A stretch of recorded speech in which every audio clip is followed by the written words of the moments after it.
San Diego Wave signing up not one but two free agents. They welcomed Rachel Hill and Danny Colaprico to San Diego Wave. And listen, I think those are great pickups for this team moving forward.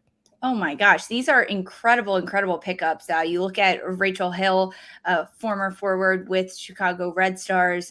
This is a player that took the long and hard road, right, to get to the top and starting games and playing consistent minutes. And she fought really hard for that. It did not come easy, and it never does for these players. But this is one that finally made her name known as a namestay in Chicago about what she could do, how she can contribute on the pitch. She's a great forward that learned a lot playing in front of players like Danny Colaprico, Vanessa DiBernardo, alongside Mallory Pugh up top, even Mackenzie Doniak, right? The former Chicago player. So this is a great get for San Diego to pick up a player like Rachel Hill, a 2-year contract through 2024. And then Danielle Colaprico. This is a lockdown midfielder that you know exactly what you're going to get day in and day out. The consistency is unmatched by any other player in the league by Danielle Colaprico. This is a really big get. 2-year contract through 2024. She's a veteran with 8 years of experience, all of them at Chicago as well, which I think is a really good shakeup for Danny and what she can do now heading to the West Coast with a San Diego Wave team that broke records in attendance throughout the playoffs, making it through the playoffs, hosting a playoff game, winning a playoff game. This is a team that knows what they want. They know how to win, and they're doing that by grabbing up some of these incredible players. It's really huge for San Diego. And on the flip side of it, this is a huge loss for the Chicago Red Stars. This is massive because Chicago Red Stars came out and made an announcement that they would not be re-signing Rachel Hill, Danny Colaprico, Morgan Gautreau. That was all in one announcement. And when that came out, it was like, wow, these are going to be holes that Chicago needs to fill. You look at Morgan Gautreau and you look at Danny Colaprico, those are midfielders that have played so consistently. And for how many years at that club together, just really helping to shape the identity of Chicago and what they were going to do on the pitch, leading them to year after year, a consistent record of getting into the postseason, making it to the NWSL Championship in 2021.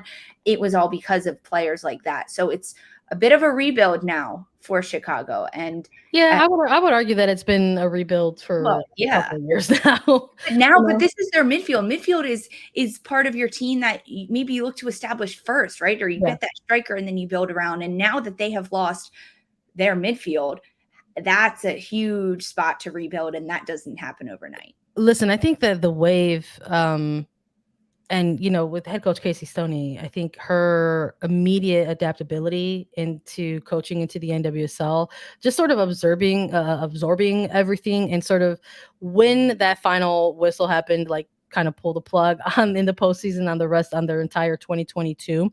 I think she immediately was like, we've got work to do in this offseason to try to ensure that we make good moves to remain competitive, right? Because they've already set they set a bar for themselves as a franchise, as a club, getting in here in their inaugural season and going and making a run all the way to the semifinals. So what is that going to look like in 2023 for the Wave? How are they going to try to keep excelling on the pitch? And a big part of that is making sure that you're getting players who can not only fit into your system, but be able to take it to that next level for you. And I think in getting these types of players, whether it's a Rachel Hill, who has really shown during her later time in Chicago that she is one of the more versatile players in the league, sort of, starting as a forward option with Orlando to really being utilized as sort of as a wing back with the Red Stars. And then you have somebody like Danny Colaprico, who's an experienced midfielder in this league. And I think that was one of the things when we saw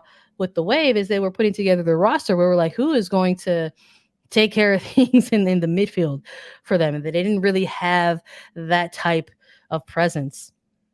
And that's going to change. That's what this type of signing is huge for the Wave. You're talking to Sandra, okay? I know what Danny Colaprico is going to do for another team's midfield. That's how good of a player Colaprico is. That you can take this player, insert them into a new team and a different type of system, and it will automatically unlock some things or answer some questions that they may have had about themselves on the team. I think they're going to not look completely different, but I think they're going to look a little bit more stable, a little bit more calm at times as they have somebody like Colaprico in the middle, someone who can possess, someone who can, win balls. So, I think it's a great signing. I think in terms of, we'll probably look back on this free agency period and maybe throw out some grades, but as of right now, this is absolutely a home run at Colaprico to the Wave. It totally is. And for Casey Stoney, I know you talked about how well she's doing adjusting and gathering information and gathering players that'll work well in her system. And we're heading into a World Cup here. And you have to look at that as a coach and kind of say, how do I get some depth on my bench that doesn't hurt the players that aren't starting all the time, but only helps them when the World Cup is coming. And a player like Danny Colaprico that can slot into the midfield from day one and be that anchor, be that leader that you need, because now it kind of ties things together. You look at the bookends for San Diego. They have Kaylin Sheridan, Canadian goalkeeper. She's going to be gone. You've got Alex Morgan up top. She's going to be gone. So now it adds so much more stability in the midfield, right? And that's what Danny Colaprico does. Huge. This is so huge for San Diego. Yeah. We're talking about teams who are, perhaps trying to build their spines, right? And we're starting to see some things out of God. And we're starting to see some things out of the Wave. I think it's a massive, massive save for them. I think when I saw,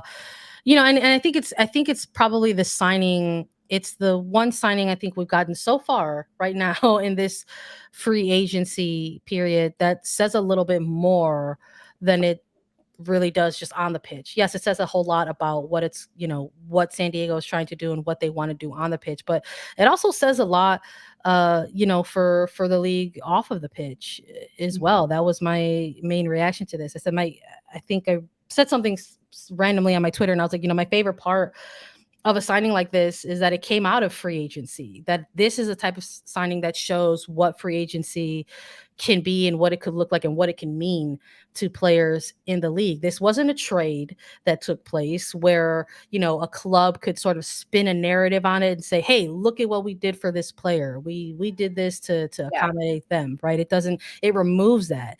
But what it does instead is it ensures that a longtime player like Colaprico can not only get a fresh start, but get a new contract, right? And not just go to any team, but another team that's essentially a contender, right? A competitor. So I think that was one of the other really exciting parts for me about a signing like this. And I would anticipate that we're going to get more of those, because there were a number of free agents on this free agent list that we knew probably were not going to return to their former clubs. And I think when you look club by club by club, you see the Red Stars, and they had a ton of free agents. I believe they had 7, most of like any other team. So there's just no way this franchise was going to ensure that all 7 of these players were going to return, because free agency is different than just sort of negotiating with a player outside of something that has never existed in the league before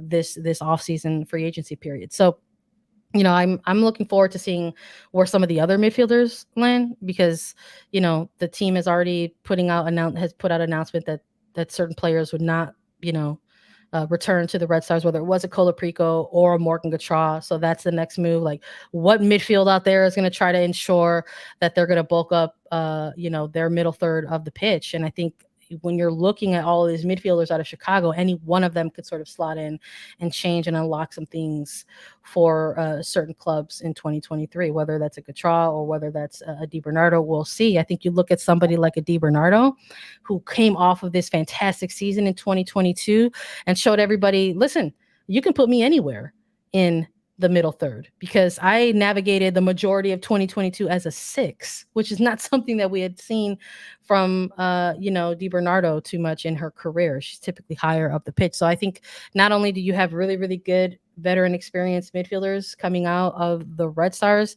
These are players that you could sort of play in those 6 roles or in those dual pivots, and players that you could put across that middle third. Like I said, as soon as you sign a player like that, it's absolutely going to be a game changer for some of these teams. Exactly. And these are players that have been with Chicago their whole careers, most of them. Vanessa DiBernardo, right? She was drafted in 2014 directly to Chicago. You look at Danny Colaprico, drafted in 2015, like went to Chicago then. These are players that also know how to build a winning culture where they are and establish themselves. So the fact that they have announced and the club has announced that they're not re-signing, I think is huge. And that's, like you said, it speaks to the free agency of it, because these are players that probably could have stayed in Chicago if they wanted to, especially DiBernardo, right? She's a Naperville, Chicago native. So she's from there and she played her whole professional career there. So this is huge for her about picking her destiny. I mean, when we talked to Jill Loyden last week about this and we asked her, a former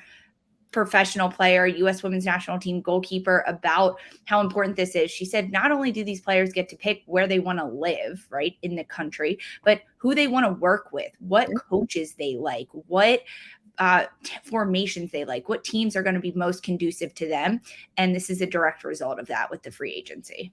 Yeah, 100%. I think, listen, we saw with the arrival of the 2 California teams and that expansion draft that we saw in 2021's offseason. Listen, these were 2 teams that players were absolutely interested in fielding calls from and having those conversations about making mutual moves between 2 clubs to get players to California. So of course, it absolutely showed us that these are franchises and destinations where players wouldn't mind going to or playing for or being a part of. But what I think what free agency is continuing to show is that it's shining light on the fact that there are clubs who are going to have to do the work to ensure that their franchise is a place that players want to play in and want to be a part of. So it's showing us where players want to go, and it's definitely showing us where players do not want to be at this moment. And I think, is it a hard question? Is it a hard reality? But that's what it is right now. So the Red Stars are going to have to try to do their due diligence to ensure that they change that for themselves. So I think getting an Aaron Wright, getting a Yuki Nagasato, I think is a couple good steps for them in this free agency period. But this is a team that has struggled to really attract, certain talents or big names for the last couple of seasons. And it looks like it might continue in the near future as well. So it's something we'll keep an eye on. Free agency is not over. I'm sure we're going to get some more news and player movement to talk about.